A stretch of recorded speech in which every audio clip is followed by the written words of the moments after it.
여러분, 안녕하세요.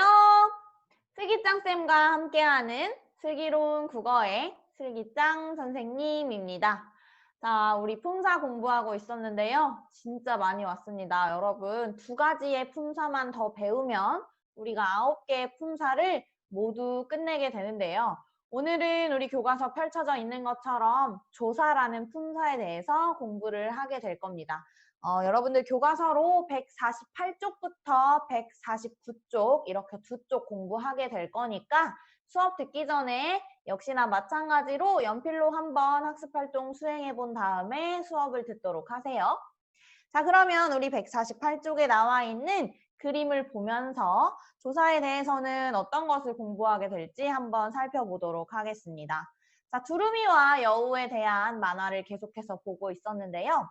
두루미는 여우의 잘못을 일깨워주려고 여우를 자신의 집으로 초대했다. 두루미의 말에서 밑줄 친 단어는 형태, 기능, 의미 면에서 어떤 특성이 있을까라고 했습니다. 우리 계속해서요.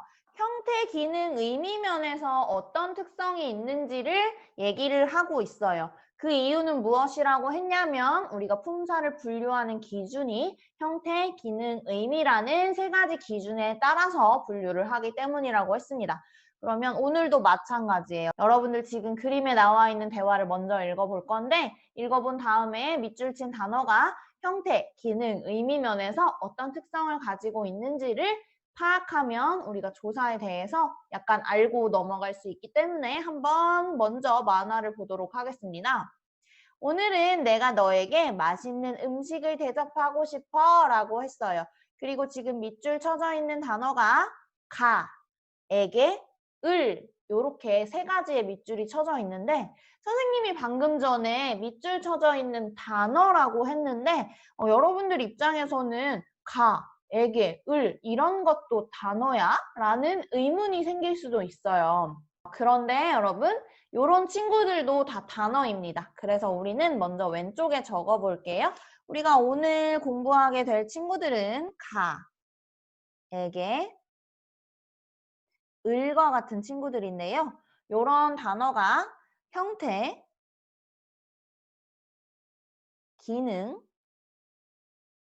의미 면에서 어떤 특성을 가지고 있는지를 여러분들과 한번 살펴보도록 하겠습니다. 그런데 여러분들 우리가 오늘 공부할게요. 조사라는 품사 하나잖아요. 그렇기 때문에 얘네는 사실 의미상으로 나눴을 때 크게 차이가 없어요. 하나의 그냥 조사라는 품사이기 때문에 물론 만화에 나와 있는 단어 세 가지가 각각 다른 조사이기는 한데요. 그래도 우리는 조사라는 이름으로 하나로 묶기 때문에 크게 의미상으로 다른 차이점은 없기는 합니다. 우리 한번 정리해 볼게요. 자, 먼저 여러분 형태상으로 가, 에게, 을 이런 거 있잖아요. 내가 라고 붙이기도 하지만 슬기가 라고 얘기도 하고 아니면 뭐 준열이가 이렇게 붙이기도 해요. 문장 속에서 가 이런 애들 형태 변하지 않죠? 그러면 적어볼게요. 형태 변하지 않아요. 마찬가지예요. 슬기에게, 두루미에게, 여우에게, 너에게, 준열이에게, 에게도 변하지 않네요. 을도 마찬가지입니다. 여기 음식을 이라고 써 있는데 슬기는 빵을 좋아한다 라든가 슬기는 떡을 먹고 싶다 라든가 이렇게 을도 들어갔을 때 형태가 변하지 않는다는 걸 알 수 있어요. 그러면 이 친구들은 공통적으로 형태가 변하지 않네요. 우리 이거 뭐라고 불렀었죠?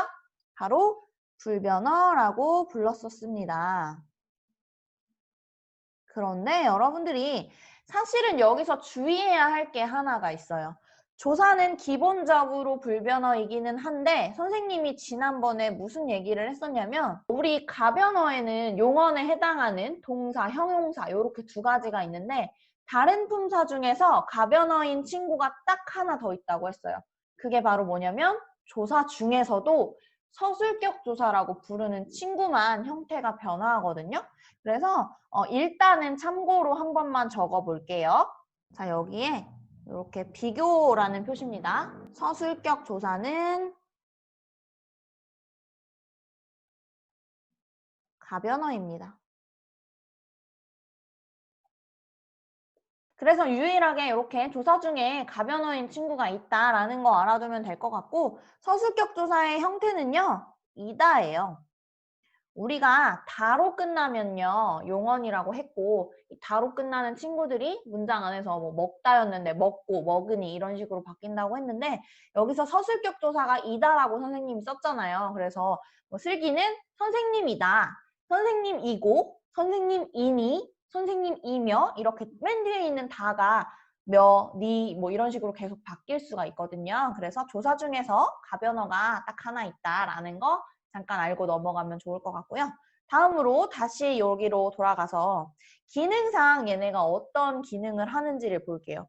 우리 기능이라고 하면 문장 안에서 어떤 역할을 해주는지를 이야기한다고 했는데 지금 여러분들 자세히 잘 보면 두루미의 말에서 내가 너에게 음식을 이라고 했는데 지금 우리가 공부하고 있는 조사라는 품사는 기본적으로 앞말에 붙어 있다는 거 알 수 있어요.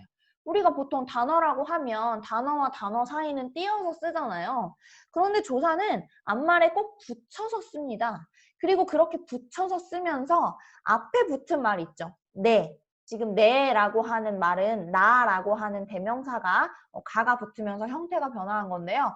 어찌됐건 앞에 붙은 말이 문장 안에서 어떤 역할을 해주는지를 뒤에 붙은 가가 정해주고 있다라고 생각을 하면 돼요. 이게 정확하게 무슨 의미냐면 나라는 대명사가 있었는데 나 뒤에 가가 붙으면 내가가 되면서 주어로서 기능을 하게 해주고요. 나 뒤에 만약에 을을 이런 말이 붙으면 뭐 너가 나를 위해 라고 하면서 그 나라는 말이 목적어로 기능하게 해줘요. 그래서 가, 에게, 을 이런 친구들은요. 문장 안에서 앞말에 꼭 붙어 있으면서 그 앞말이 문장 안에서 어떤 문법적인 역할을 할 수 있는지를 나타내주는 즉 단어와 단어 사이의 관계를 맺어주는 역할을 한다고 생각을 하면 되거든요. 말이 조금 어렵죠. 근데 이게 문법이라서 좀 그럴 수가 있는데 일단은 정리를 해볼게요. 얘네는 세 개가 다 공통적이기 때문에 기능과 의미부터는 선생님이 그냥 하나로 쓰도록 하겠습니다. 기능상으로 단어 간의 관계를 나타내는 기능을 합니다.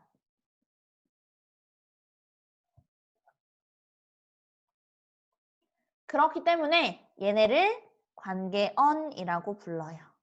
우리 지난번에 기능상으로 나눌 때는 언이라는 말로 끝난다고 했었죠. 그래서 가가 붙느냐, 에게가 붙느냐, 을이 붙느냐에 따라서 앞말 그리고 뒷말 간의 관계가 달라질 수 있다. 가가 붙으면 앞에 있는 말을 주어로서 기능하도록 하고 이런 역할을 한다고 생각하면 되고요. 그렇기 때문에 얘네는 의미상으로도 마찬가지로 정리를 할 때 다른 말과의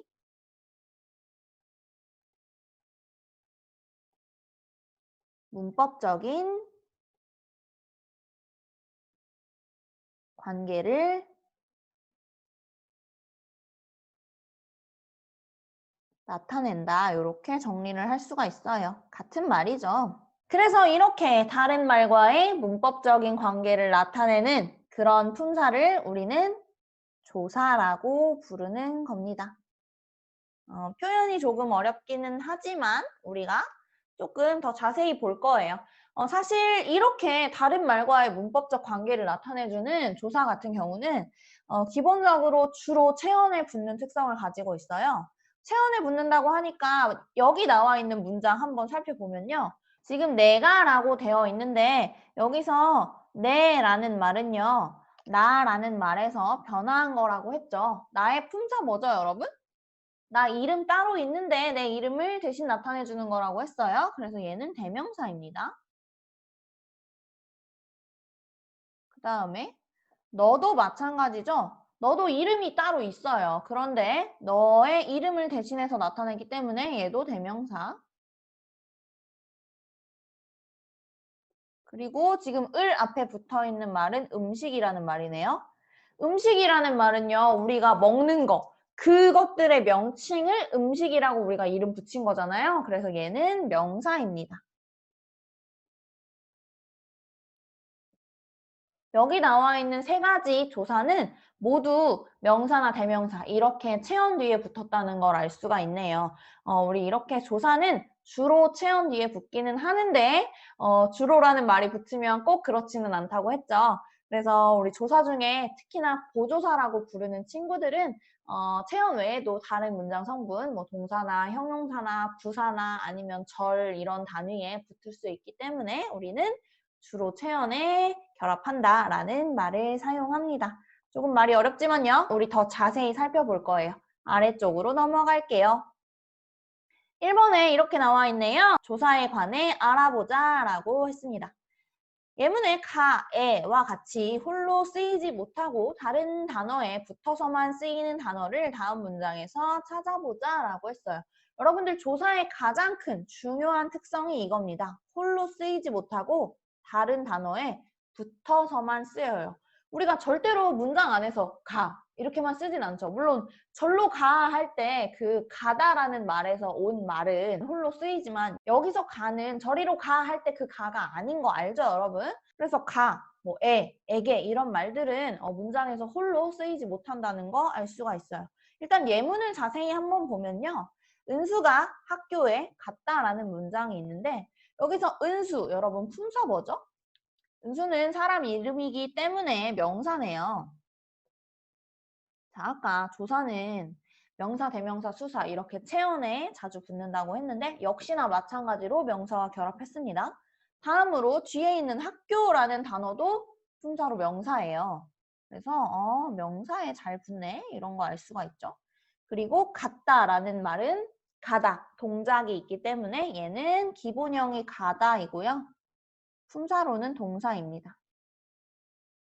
자, 선생님이 굳이 다른 말들의 품사를 밝힌 이유는 뭐냐면 요런 친구들은 독립적으로 쓸 수 있어요. 학교에 간 사람이 누구야? 이렇게 물어봤을 때 은수? 이렇게 대답하면 은수라는 말 독립적으로 쓰죠. 그 다음에 은수가 학교에 어떻게 했어? 이렇게 물어봤으면 갔어? 이렇게 말할 수 있잖아요. 가다라는 말도 따로 쓸 수는 있어요. 그런데 가, 에게 이런 말은 따로 쓰지 못하잖아요. 그래서 홀로 쓰이지 못하는구나 라는 거 여러분들 꼭 기억하세요. 자, 그러면 다음 예문을 보겠습니다. 나는 미소를 지었다 라는 문장이 나와 있는데요. 여러분들 홀로 쓰이지 못하는 말 누구죠? 는 그리고 를 요런 애들은 홀로 쓰이지 못하네요. 얘네한테 동그라미 치면 되고요. 그 다음에 마지막 예문 고향에서 편지가 왔다라고 써 있는데 마찬가지입니다. 에서, 가 요런 애들이 홀로 쓰이지 못하는 그런 단어들이네요. 그러면 우리 지금까지 많은 품사를 공부를 했기 때문에 여러분들 다 같이 홀로 쓰이지 못하는 친구라고 동그라미 친 친구들 외에 다른 단어들이 어떤 품사인지 한번 살펴볼게요. 자, 우리 아까 전에도 연습했지만 나, 아까도 나왔습니다. 얘 대명사네요. 그 다음에 미소는 우리가 이렇게 웃으면 그걸 미소라고 이름 붙였죠. 그래서 명사. 그 다음에 미소를 짓다라고 할 때 뭔가 지으려면 움직임이 필요하네요. 짓다는 동사이고요. 그 다음에 고향. 우리가 어렸을 때부터 살던 동네를 고향이라고 이름 붙입니다. 그래서 명사고요. 편지도 마찬가지예요. 우리가 뭔가 써서 보내는 그것의 명칭을 편지라고 붙입니다. 그래서 얘도 명사. 마지막 왔다는 기본형이 오다고요. 오다도 동사입니다. 움직임이 있기 때문에. 여러분 마찬가지예요. 지금 는, 를, 에서, 가 이런 말들 앞에 다 명사나 대명사가 왔네요. 체언에 주로 붙는구나 이런 걸 계속해서 알 수가 있죠. 아래쪽 보겠습니다. 주로 체언에 붙어서 다른 말과의 관계를 나타내거나 특별한 뜻을 더해주는 단어를 조사라고 한다. 다음 문장의 빈칸에 들어갈 알맞은 조사를 보기에서 골라 써보자 라고 했습니다. 일단 조사의 개념이 나와 있으니까 여러분들 같이 형광펜 표시해 볼게요. 주로 체언 뒤에 붙어서 다른 말과의 관계를 나타내거나 특별한 뜻을 더해주는 단어를 조사라고 합니다. 얘 되게 뜻이 길죠? 일단은 끊어보면요, 여러분. 주로 체언 뒤에 붙어서 라는 것까지는 조사는 주로 체언 뒤에 붙는구나 라는 거 알 수가 있는데 아까 전에도 얘기했어요. 이 조사 같은 경우는 특히나 보조사의 경우에 동사라든가 형용사라든가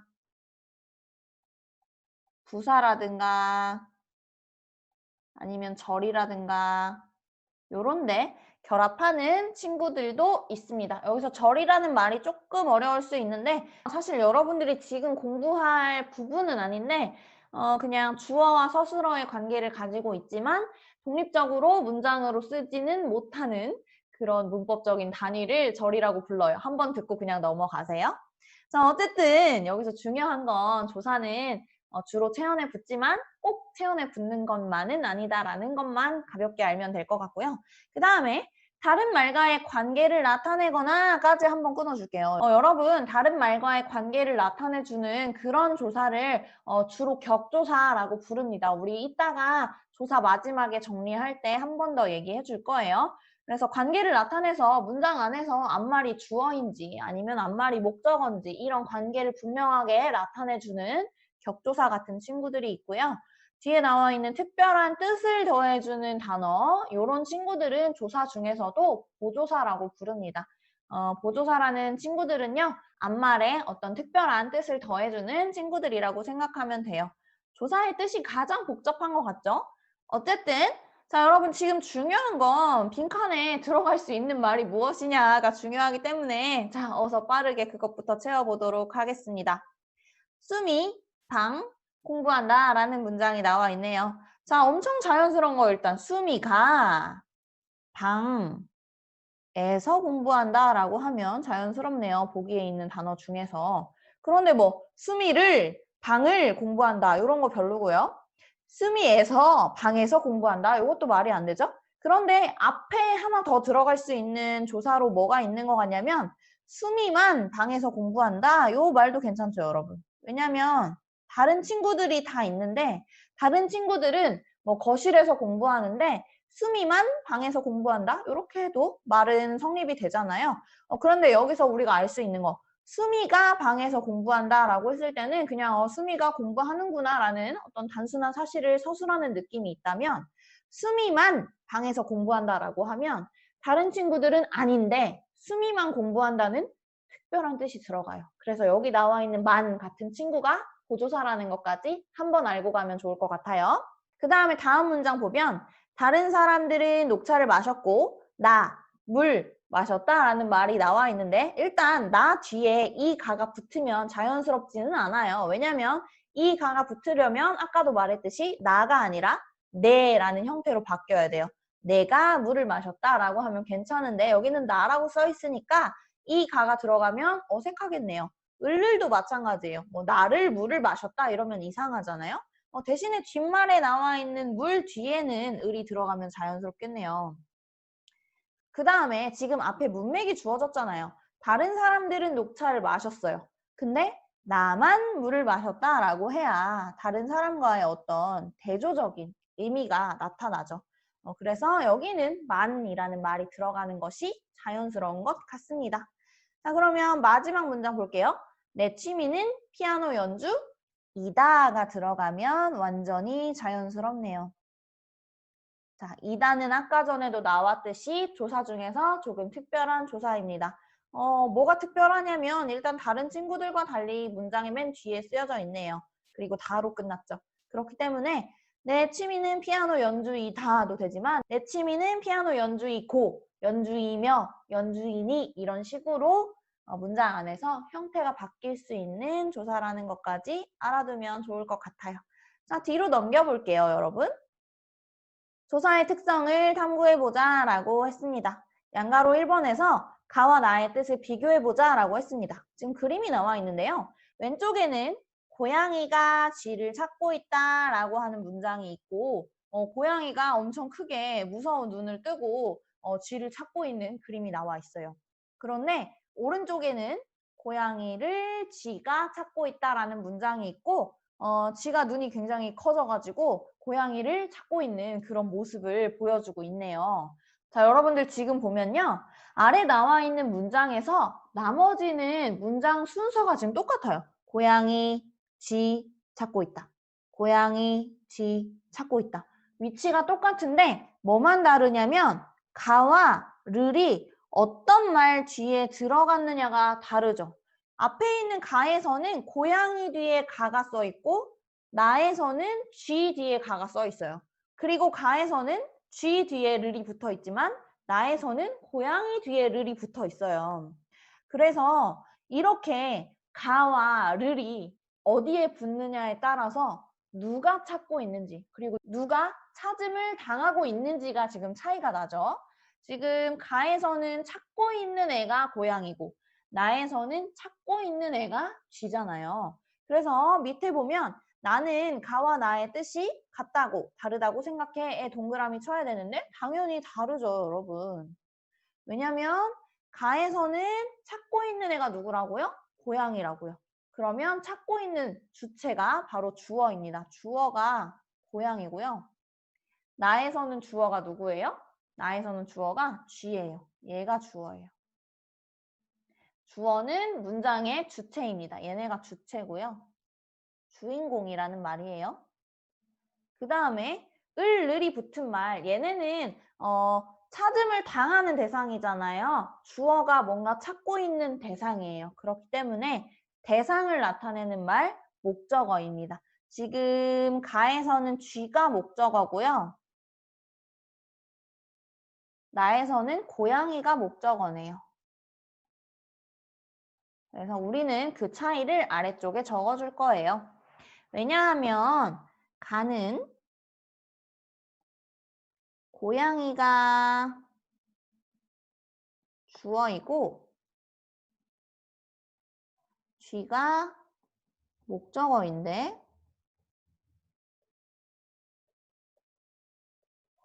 나에서는 반대죠. 쥐가 주어이고 고양이가 목적어이기 때문이야 라고 정리하면 우리가 쉽게 정리를 할 수가 있어요. 그래서 여기서 알 수 있는 거. 아, 가라는 말이 앞말을 주어로 만들어주는구나. 그리고 를이라는 말이 앞말을 목적어로 만들어주는구나. 그래서 문장에서 어느 위치에 쓰여져 있느냐에 따라서 주어와 목적어가 달라지는 게 아니라 위치가 똑같더라도 뒤에 붙은 조사가 무엇이냐에 따라서 주어와 목적어가 달라질 수 있다는 것까지 우리가 알 수가 있어요. 자, 아래쪽 학습활동 보면요. 위 활동을 바탕으로 하여 조사가 문장에서 어떤 기능을 하는지 말해보자 라고 했는데요. 방금 얘기한 얘기입니다. 앞에 나와 있는 단어가 문법적으로 어떤 기능을 하는지 그 문법적인 관계를 나타내주는 역할을 합니다. 그래서 주로 체언 뒤에 붙어서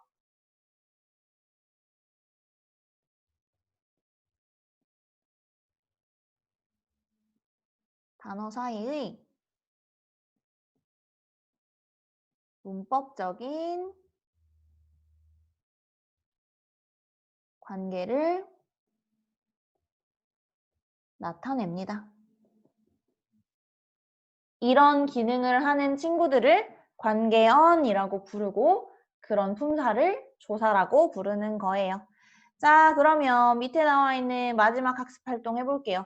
가에서 다의 뜻을 비교해보고 나와 다의 밑줄 친 조사가 각각 어떤 뜻을 나타내는지 말해보자 라고 했습니다. 그래서 먼저 가에 나와 있는 문장은 효주가 귤을 좋아한다 라는 문장이네요. 효주는 귤을 좋아하나 봐요. 굉장히 그냥 단순한 심플한 사실을 말하고 있는 그런 문장인데 자, 우리가 여기서 알 수 있는 거 효주가 귤을 좋아하는데 다른 과일을 좋아하는지 좋아하지 않는지는 우리가 이 문장만 보고는 알 수 있을까요? 없을까요? 알 수 없어요. 하지만 우리가 나와 다의 문장을 읽어보면 다른 과일에 대해서도 알 수가 있게 되거든요. 한번 볼게요. 나 문장은요. 효주가 귤만 좋아한다 라고 했어요. 그러면 우리 여기서 알 수 있어요. 효주는 다른 과일은 안 좋아해요. 근데 오직 귤만 좋아한다는 귤의 한정된 의미를 나타내 주는 게 만이라는 조사네요. 여기까지 이해되죠? 그 다음에 다 문장을 보면요. 효주가 귤도 좋아한다 라고 했어요. 그러면 여러분 이 문장은 의미가 뭐냐면 다른 과일 중에 뭔가 좋아하는 게 있어. 딸기라든가 수박이라든가 이런 걸 좋아하는데 귤도 좋아하는구나. 그래서 여기서는 귤을 포함한다는 의미가 들어가요.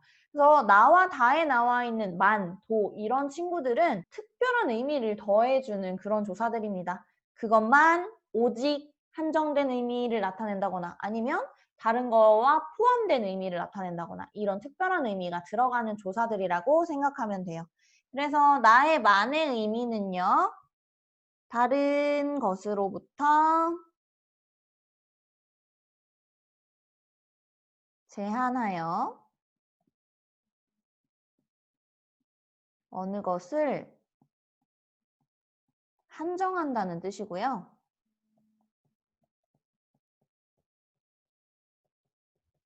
그 다음에 다에 나와 있는 도 같은 경우는 다른 게 이미 있고 거기에 좀 더 포함해서 더해지는 의미이다 라는 것을 나타내죠. 그래서 이미 어떤 것이 포함되고 그 위에 더함의 뜻을 나타냅니다. 자, 그래서 여기서 우리가 알 수 있는 거 정리를 해보면요. 가에 나와 있는 을 같은 경우는 그냥 격조사라고 불러요. 특별한 뜻은 없고요. 앞말이 문장 안에서 어떤 기능을 할 수 있는지 문법적으로 그런 문법적인 관계를 나타냅니다. 얘가 을이 들어감으로 인해서 귤을이라는 말이 목적어가 됐잖아요. 그런데 나와 다에 나와 있는 만이나 도 같은 애들은 물론 여기가 목적어 자리이기는 하지만 그냥 을을 썼을 때보다 다른 특별한 의미가 들어가잖아요. 그래서 이런 친구들은 보조사라고 불러요. 그래서 조사는요, 그냥 우리가 크게 조사라고 묻기도 하지만 그 안에서 격조사, 보조사, 접속조사 이렇게 구체적으로 나눠서 살펴보기도 한다는 것도 알고 있으면 좋을 것 같아요. 오늘 우리 이렇게 해서 조사 공부가 끝이 났는데 마지막으로 정리 한번 해볼게요. 조사 되게 어렵죠? 조금 앞에서 우리 나와 있는 뭐 명사라든가 동사라든가 이렇게 좀 많이 사용하고 좀 익숙한 말들보다 조사는 영어에도 없고 그래서 조금 더 어렵게 느끼는 것 같아요. 그래도 우리 반복해서 다시 보면 좀 이해할 수 있을 것 같으니까 우리 복습 꼭 해야 합니다, 여러분. 주로 체온 뒤에 붙어서 단어들 사이의 관계를 나타내거나 특별한 뜻을 더해주는 단어를 조사라고 한다. 조사는 홀로 쓰일 수 없으며 반드시 다른 단어에 붙어서 쓰인다. 또한 조사는 문장에 쓰인 단어들의 관계를 나타내므로 관계연이라고 한다 라고 했습니다. 형광펜으로 밑줄 쳐서 정리해 볼게요. 주로 체온 뒤에 붙어서 단어들 사이의 관계를 나타내거나 특별한 뜻을 더해주는 단어를 조사라고 합니다. 뜻이 엄청 길어요. 왜냐면 조사는 종류가 조금 많기 때문입니다. 그 다음에 특성으로 조사는 홀로 쓰일 수 없고요. 반드시 다른 단어에 붙어서 쓰입니다. 그런데 그 다른 단어는 주로 체언이죠. 명사, 대명사, 수사에 많이 붙고요. 그 외에도 동사, 형용사, 아니면 다른 부사, 그리고 절 이런 단위에 붙기도 한다는 거 알아두시고요. 마지막으로 조사는 문장에 쓰인 단어들의 관계를 나타내므로 관계연이라고 부릅니다. 그래서 선생님이 진짜 오늘의 마지막으로 조사의 종류 한 번만 알려줄게요. 조사는 첫 번째 격조사, 두 번째 접속조사,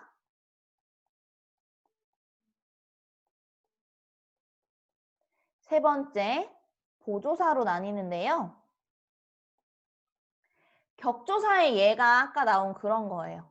이, 가, 을, 를, 에게 이런 겁니다. 그래서 얘네는요. 문장 안에서 어떤 문법적인 기능을 하는지를 얘가 역할을 부여해주는 그런 친구들을 격조사라고 부르고요. 그 다음에 접속조사는요, 여러분. 예를 들어서 와, 과라든가 이랑이 있어요. 그래서 뭐 나는 과자와 빵을 먹었다라든가 나는 과자랑 빵을 먹었다라든가 이렇게 체험과 체험, 명사와 명사 사이에서 와, 과가 붙으면 단어와 단어를 이어주잖아요. 이런 역할을 하는 친구들도 조사거든요.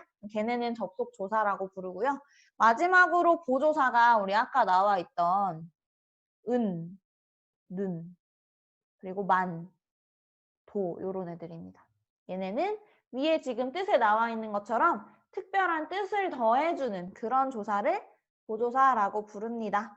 조사가 제일 어려운 것 같죠, 여러분? 굉장히 문법적인 그런 의미를 나타내는 품사라서 조금 어려운데요.